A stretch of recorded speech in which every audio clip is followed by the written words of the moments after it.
এমনি পূজা করেন। আচ্ছা, তো পুরোহিত মানুষ আপনাদের যে কট উপনিষদের একটা শাখা, এর 2:11 নম্বর মন্ত্রের মধ্যে বলতেছে একং ব্রহ্ম দ্বিতীয় নাস্তি না নাস্তি কিঞ্চন, অর্থাৎ মালিক একজন, দ্বিতীয় কোনো মালিক নাই, কিঞ্চিত পরিমাণও নাই। পুরাণে বলছে কয়জন? একজন। উপনিষদে বলছে কয়জন? একজন। আসেন প্রধান ধর্মগ্রন্থ বেদ, হিন্দুত্ব প্রধান ধর্মগ্রন্থ বেদ, বেদ 4টা, ঋগ্বেদ, সামবেদ, অথর্ববেদ, যজুর্বেদ। এই ঋগ্বেদের 6 নম্বর মন্ডলের 45 নম্বর সূক্তের 16 নম্বর মন্ত্রের মধ্যে বলতেছে য এক ইত্য মুষ্টিহি কৃষ্টিনাং বিচর্ষানি, যে যিনি সর্বদর্শী, যিনি সব দেখতেছেন, যিনি বর্ষণশীল, যিনি বৃষ্টি দেয়, তিনি এক।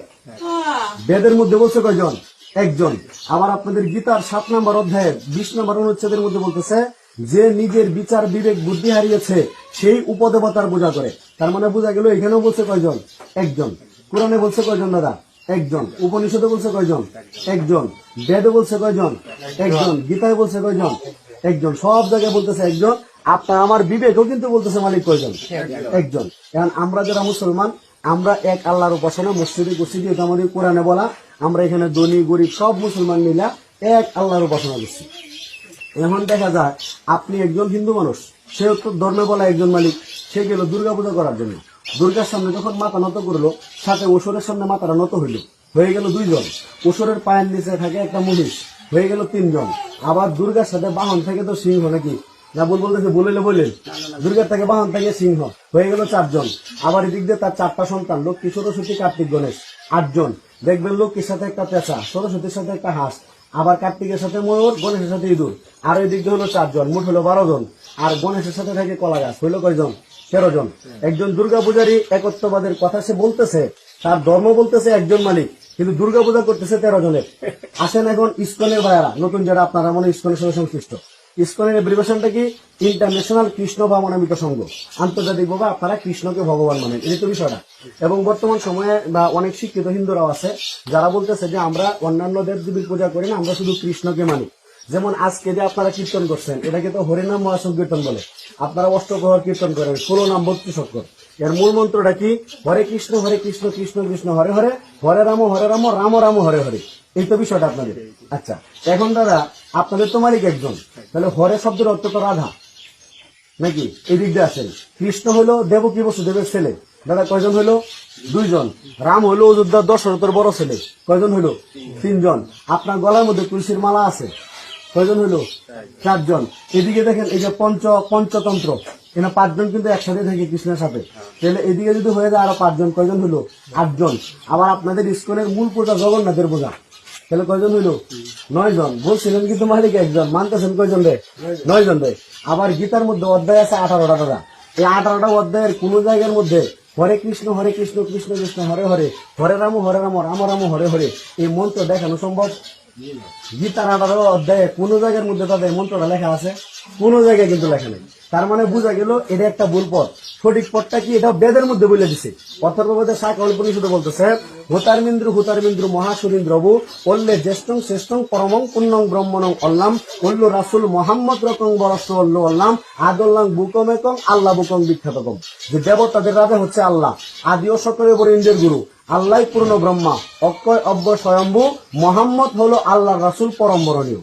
আবার 77 উপনিষদের 6 নম্বর অধ্যায়ের 9 নম্বর অনুচ্ছেদে বলতেছে যিনি সৃষ্টিকর্তা হবেন, যিনি আমার মালিক, যিনি ভগবান, তিনি কখনো জন্মগ্রহণ করবেন না, তিনি কখনো মৃত্যুবরণ করবেন না, তিনি খাবার খাবে না, তিনি স্ত্রী সহবাস করবে না, এই তো বিষয়টা, তিনি ঘুমাবে না। এখন আপনারা দেখেন যে কৃষ্ণকে ভজনা করতেছেন, এই কৃষ্ণ জন্ম নিছে ওই যে কংসের কারাগারে, মনে আছে কিনা? কংসের ভাগ্নে।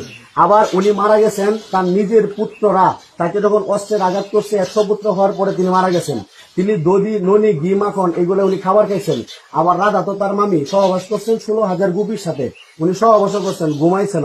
তার মানে যিনি ঘুমায়, যিনি জন্ম নেয়, যিনি মৃত্যুবরণ করে, যিনি খাবার খায়, তিনি কখনো মালিক হইতে পারে না। তাহলে মালিকের সন্ধান কি? মালিক হলো আমার আল্লাহ তাআলা, যে আল্লাহ তাআলার আর কোনো শরীক নাই। সেই মালিক বাদ দিয়ে যদি কেউ মিথ্যা মালিকের উপাসনা করে, হাতে তৈরি মূর্তি পূজা করে, অন্য মিথ্যা ভগবানের পূজা করে, তাহলে যজুর্বেদের 40/9 নম্বর মন্ত্রের মধ্যে বলতেছে অন্ধং তব প্রবসন্তি দেহসংগতি মুপাস্তে ততুব ইবতে তমোজ সম্বতেরতা। যদি কেউ প্রকৃতির পূজা করে, প্রকৃতি গুলো এই যে আপনি তিলক দিচ্ছেন, এই তিলক, এই যে তুলসীর মালা, তুলসী, চন্দ্র, সূর্য, গ্রহ নক্ষত্র, যদি এইগুলার পূজা কেউ করে সেই ব্যক্তি নরকে যাবে। মন্ত্র বলতেছে চতুর্ভ ইবতে তো মজু সম্পদেরতা। আর যদি কেউ মূর্তি পূজা করে সেই ব্যক্তি আরো নরকে প্রবেশ করবে, এটা বেদের মধ্যে বলে দিছি। তাহলে প্রশ্ন হুজুর কি করা? আমাদের কোরআনে আল্লাহ তাআলা বলতেছে যে তোমরা আল্লাহকে বাদ দিয়া এই যে মিথ্যা মালিকের উপাসনা করো, এরা সবাই মিলে একটা মাছি বানাইতে পারবে না। মাছি বানানো দূরের কথা, আপনারা যে প্রসাদ দেন এই প্রসাদ অনেক সময় মাছি নিয়ে যায়, এই মূর্তি কোনোদিন ফিরাইতেও পারে না। আল্লাহ বলতেছে কত দুর্বলী পূজ্য আর কত দুর্বলী পূজারীরা। তাহলে এই মিথ্যা মালিক বাদ দিয়ে উপাসনা করতে হবে একমাত্র আল্লাহ তাআলার, যে আল্লাহ তাআলা ডাক দিয়ে বলতেছে ইয়া আইয়ুহান নাস ওয়া'বুদু রাব্বাকুম আল্লাযী খালাকাকুম, হে মানুষ তোমরা তোমাদের মালিকের উপাসনা করো যে মালিক তোমাদেরকে সৃষ্টি করেছেন। আর সেই মালিক বলতেছে ইন্নাদ দীনা ইনদাল্লাহিল ইসলাম, আল্লাহর নিকট একমাত্র মনোনীত ধর্ম হল ইসলাম। তা আপনাদের ধর্ম পালন করেন, আমাদের ধর্ম আমরা পালন করি, কিন্তু আমাদের তো সবার মৃত্যু হবে। মৃত্যুর পরে আপনার সাথে কেউ যাবে না। এই যুবক ভাই আপনার সাথে যাবে না, আপনি যুবকের সাথে যাবেন না, এই কোনো মা বোন যারা আছে কেউ কারোর সাথে যাবে না। মৃত্যুর পরে যে মালিক আপনাকে আমাকে বানাইছে ওই মালিকের কাছে যেহেতু গ্রহণযোগ্য ধর্ম ইসলাম, সুতরাং আমরা মুসলমানদের পক্ষ থেকে আপনাদেরকে দাওয়াত দিচ্ছি যে ইসলামী একমাত্র সত্য, আল্লাহ তাআলাই মালিক, হযরত মুহাম্মদ সাল্লাল্লাহু আলাইহি ওয়াসাল্লাম আপনাদেরও নবী। এটা মানার জন্য আপনাদের সবার দাওয়াত রইল লা ইলাহা ইল্লাল্লাহু মুহাম্মাদুর রাসূলুল্লাহ। এটা হলো মুক্তির মূল মন্ত্র, হরে কৃষ্ণ নয়। সুতরাং আপনাদের সবাইকে মুসলমানের পক্ষ থেকে দাওয়াত রইল, চিন্তা করবেন। হ্যাঁ, আমাদেরকে বের করা হয়েছে মানুষের কল্যাণের জন্য। কারণ মানুষ কি শুধু মুসলমান, হিন্দু, বৌদ্ধ, খ্রিস্টান যত যারা আছে সবাই মানুষ। জিনিসটা কিন্তু হুজুর আমাদের বেশি। আপনি খেতে আপনার লোক আমার ঝগড়া রাখছে, আপনি খেতে ধানটা খাইতেছে, আমি দেখবা ওই দেখা এখন তুমি সব বনাস করতে আছি। আপনি ওই সব বনাসে হারে না, আপনার যদি 10 কেজি ধান খায়ালা এরকম আমাদের সম্পদ ক্ষতি হইল।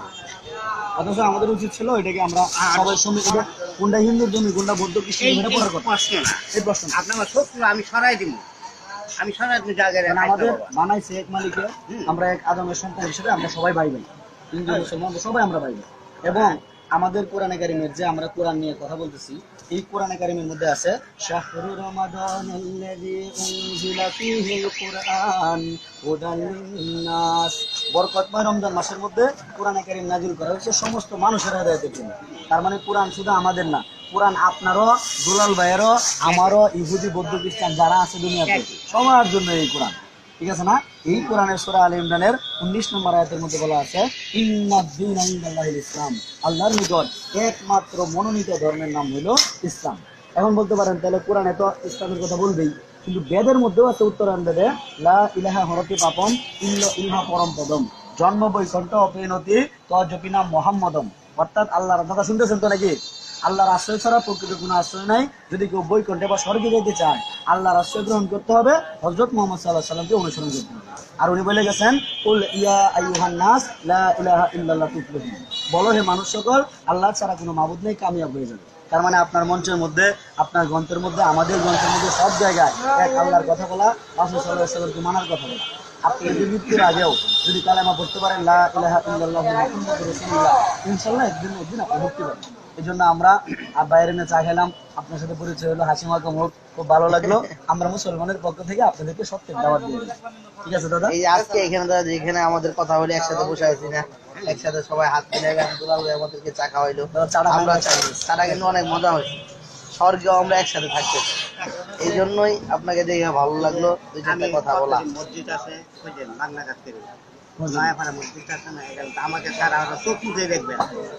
মানে কিছুদিন কেওয়াজ লাগছে ওইখানে দুইটা লোক খারাপ হিন্দু ছেলেটা কাম করা ওখানে মসজিদে পরে, ওইখানে কয়েকজন হিন্দু মুসলমানের কোনো প্রশ্ন না, ও কাজ করবো পয়সা নেই আমাদের আর উপকার করে যায়, ওই লোকের কাজ করাম তো কারে কাজ করাবো। পরে কিছুদিন কিন্তু কাজটা গ্যাপ দিয়েছিল, ওরে আনতাম না, তোমরা কাজ করাও, পরে কাজ করবার পারাবে, পরে আবার আমার এনেছে। বুঝলে এই যে আপনি একটা এতিমখানা আছে, অথচ এরা হয়তো এটা জানে না যে আল্লাহ যে সবাইকে ইবাদত করার জন্য বলছে, এটা হয়তো এরা বুঝতে পারছে না। কোরআন যে সবার, এটা এরা বুঝে না। আমাদের যে হযরত মুহাম্মদ সাল্লাল্লাহু আলাইহি ওয়াসাল্লাম, উনি কি শুধু আমাদের নবী? উনি সবার নবী। সূরা আরাফের 158 নম্বর আয়াতের মধ্যে আছে, হাতে দেখেন কুল ইয়া আইয়ুহান নাস ইন্নী রাসূলুল্লাহি ইলাইকুম জামিয়া, হে নবী আপনি বলে দিন আমি রাসূল সকলের জন্য প্রেরিত হয়েছি। তার মানে হযরত মুহাম্মদ সাল্লাল্লাহু আলাইহি ওয়াসাল্লাম আমরা যাকে নবী মানি, উনি শুধু আমাদের নবী না, উনি আপনাদের নবী। আমি কই যে স্টেশনের মসজিদে মাদ্রাসা হুজুর আছে না? হ্যাঁ, রফিক সাহেব নাকি? আচ্ছা আচ্ছা, এইটা এর মুক্ত মাজারে আমি কাজ করি, আমি কাজ করি, আমি কাজ করি তার আবার তার বাড়ি একটা এই কিশোরগঞ্জ না কোন জায়গা, ওইখানে আমার নিয়ে যাবো কাজে লেগে। তা বাবু আপনি সারা কাজ করাবো না, ওই কাজ 20 দিন বদ্ধ থাকবো, আমাকে নিয়ে পরে কাজ করাই। দাদা এখন আপনার প্রতি আরো লোভ লাগতেছে। আপনি একবারে কাছে, আগে তো কাছে ছিলেন, এখন আপনার কথা শুনে মনে হচ্ছে আপনি ইসলামের প্রতি কত ভালো লাগে আপনার। আমরা চাই একসাথে সবাইকে থাকতে। একজন খানা খোলা বান্ধি গেলে কি মানে সব সময় করে এই বাবা কি খাইবে। আবার হুজুরের সামনে তো টাকা দেওয়া যায় না, দিন দাম করে আগে বাবা দোকানে যাস না তোরা, রোগটা না না আমি মাফ করবেন, এটা আমি খাই চকলেট কি অন্য কি আছে? না। আপনি টাকা নেই লাল না, না, টাকা দিছি, টাকা দিছি, দাদা। আরে খান সব পালছেন তো আপনি খেতে পারবেন না দিলে, এটা খাবেন হুজবি। না, আমি খাই না। আচ্ছা আচ্ছা আচ্ছা। বাচ্চা কয়জন? বাচ্চা আল্লাহ নাতি নাতর আছে? হ্যাঁ, কয়জন আছে? এক নাতি আর এক মেয়ে বিয়া দিছি, আর এবার এক ছেলে মেট্রিক দিব। বাচ্চা পিচ্ছি পোলামান কয়টা আছে? কিস্তি পোলা আর একটা নাতি। এই নাতি ধরে না আমার পক্ষ থেকে দিবেন, নাকি হিংসা করতেছেন? না, বিয়া দিছেন তো। না, খুশি হবো। ঠিক আছে। আসলে কি দাদা, মালিক তো একজনই, এক মালিককে মানতে হবে। এবং ইসলাম হলো একমাত্র সত্য। আমরা সত্যি দাওয়াত দিয়ে গেলাম, এটার জন্যই বসা। ঠিক আছে, আবার আমাদের দেখা হবে। রাগ করলেন না তো নাকি? না না, আলাপ করলে কোনোই নাই, বুঝছে? ওইটা আলাপ হয়ে করলে একটু ভালো লাগে। ভাই ভালো আছেন দাদা? এই ঠিক আছে দাদা, রইলাম, হ্যাঁ।